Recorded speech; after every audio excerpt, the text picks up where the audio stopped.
Hello everyone. So today's meta principle: without mistakes from your opponent, you can't hope to win a chess game. Now this may seem like a controversial principle. It has, however, been articulated by the granddaddy of all theorists, Mr. Steinitz, and I would like to refer my readers to NM Dan Heisman's article, Steinitz, Zermelo, and Elkies, end quote. So at its core, this meta principle assumes that chess is a theoretical draw. Now, if it were a win, only a mistake by the winning side would make it so that it is no longer a win. So if the winning side makes a mistake, it would no longer be a win. But in contrast, if it is a draw, best play by both sides will lead to a draw. So actually, I think a draw does seem to be quite likely, because in a pawn-up rook endgame, you're likely going to draw. So if that's not enough to win, I mean, what is? So probably it's a draw. It might be a win, like maybe white is winning with some kind of, I don't know, brilliant sequence of moves at the start. And maybe even black is winning because of Zugzwang. But whatever the case, I think it's much more important or helpful to adopt the approach that chess is a draw. And from that principle will arise many principles and many important principles. So let's adopt this this meta principle, because if chess is a win, it would be within very, very narrow margins. So for all intents and purposes, we can consider that it is a draw. So let's move on to the associate principles so that you can better understand what I mean by this meta principle. Well, the most important principle that arises from this principle is attack only when you have a positional advantage. This is attributed to Mr. Steinitz. So this is a very important principle that naturally arises from the 16th meta principle. Without an advantage, which arises from a mistake from your opponent, of course, you do not have the right to attack. And not just the right, but the duty, which we'll see when we get to attack only when you have a positional advantage. So you must attack, actually. That's why there's a duty, because the advantage might dissipate and then the game would be back into equilibrium, or even you might be worse off and then your opponent will have the right and duty to attack.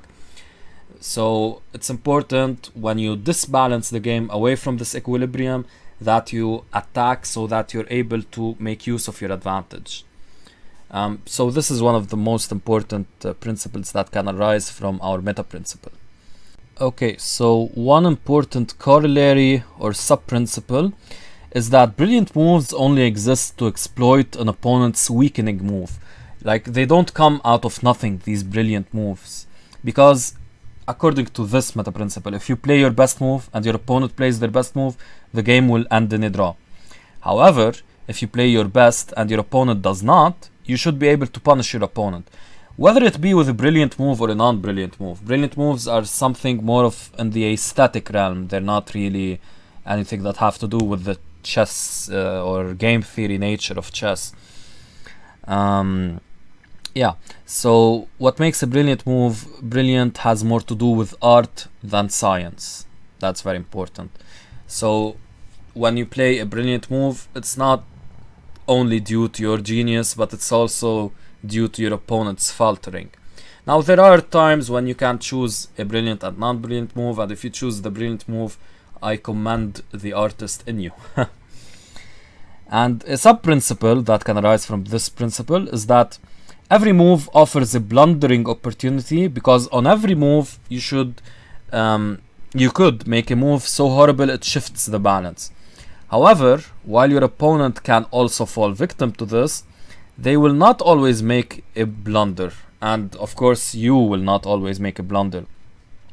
So, thus, while every move of yours could be a blunder, it will be rare to be able to exploit a blunder by your opponent.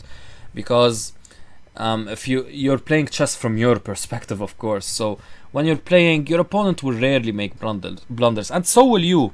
But on any given move, you yourself can make that blunder if you're not careful. If you're not careful, you can make that blunder.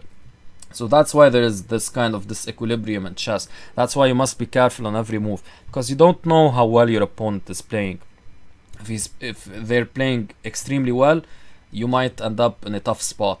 So you need to be careful on every single move to kind of follow up with their good play and be able to draw the game if they're playing so perfectly. Because if you're playing less than a bit perfect chess and they're playing perfect chess, you're likely going to lose because you're making a mistake. So yeah, with that, I hope you got something out of this video, guys. Very, very important meta principle. It is at the core of modern day chess. So I hope you got something out of it. Alright guys, take care.